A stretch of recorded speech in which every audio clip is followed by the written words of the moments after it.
Today, we're jumping into a real economic head-scratcher. The Thai baht has been on a tear, looking incredibly strong. But what's really going on behind the scenes? Well, the answer has a certain golden glint to it, and it's probably not what you're thinking. You know, whenever a country's currency gets stronger, that's usually cause for celebration, isn't it? It's supposed to be a sign of a really healthy, growing economy. But here's the puzzle we're going to unpack today. What if, in Thailand's case, all this strength is actually a flashing red warning light? All right, let's get into it.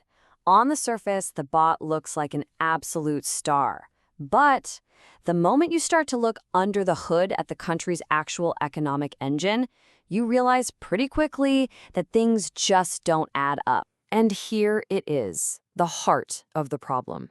We all learned that a strong currency equals a booming economy. But for Thailand right now, the reality couldn't be more different. Economic growth forecasts, they've been slashed, and now they're sitting at a really sluggish 1.6 to 1.8%. That's one of the lowest in the entire region. And it's not just that the baht is strong, it's also incredibly volatile.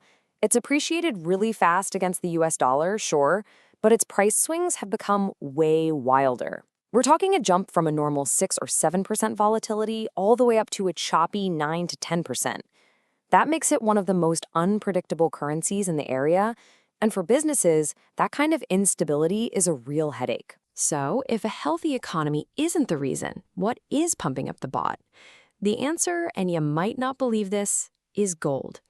Let's peel back the layers on this powerful, almost magnetic pull that the precious metal has on Thailand's currency. And you can see the connection so clearly when you look at the chart. So far this year, the world price of gold has shot up by 27%. And the Thai baht? It's strengthened by almost 8% against the dollar. They're practically moving in lockstep, and believe me, that is no coincidence. So why does gold have this much power over the baht? It really boils down to three things. First, you've got global uncertainty and a weak US dollar, so investors everywhere are running to the perceived safety of gold. Second, there's a really deep cultural connection to gold in Thailand. It's a fundamental part of how people invest.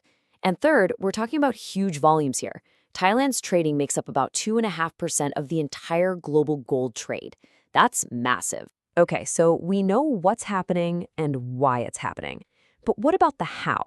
I mean, how does a rising gold price in, say, New York or London actually make the baht stronger on the streets of Bangkok?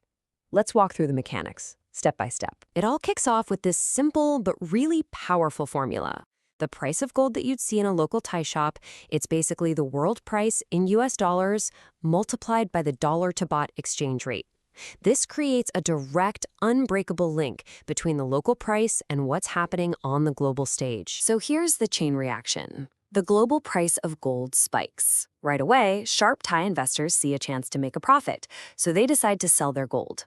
Now, to lock in those profits, they have to sell US dollars to buy back Thai baht.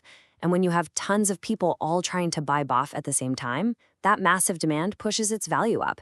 It's a direct mechanical. And the sensitivity here is just incredible.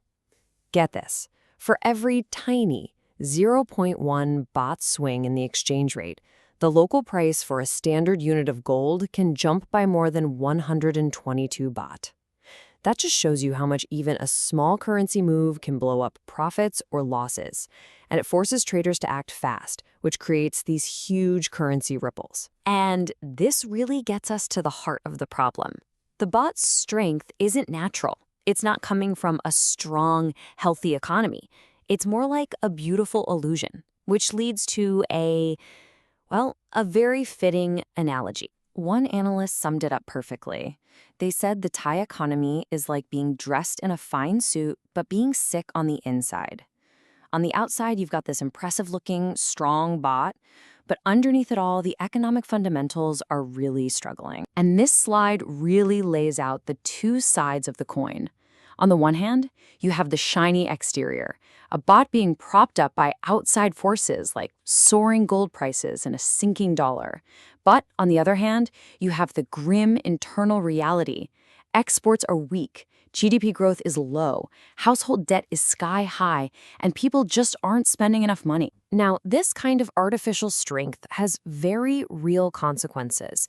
It's not just some abstract number on a screen. It creates winners and losers, and it forces policymakers into some really tough corners. So who ends up paying the price for this golden illusion? Well, the biggest losers are the exporters. All of a sudden, their goods cost more for foreign buyers, so they become less competitive. The tourism industry, a massive engine for the economy, also gets hit because a holiday in Thailand suddenly gets more expensive. At the end of the day, this weird, abnormal strength is like hitting the brakes on the entire economic recovery. So what can they actually do about it? The Bank of Thailand is in a really tricky position. It uses what's called a managed float, which means they mostly let the market do its thing, but they'll step in if the swings get too wild. They're also pushing longer-term fixes, like getting exporters to hold their money in foreign currency accounts. And there's a lot of talk now about cutting interest rates to try and give the sick economy a much-needed jolt. But hold on. You might be thinking, what about all the foreign money buying up Thai stocks? That has to be a good sign, right? Well, not so fast. What we're seeing is what analysts call hot money.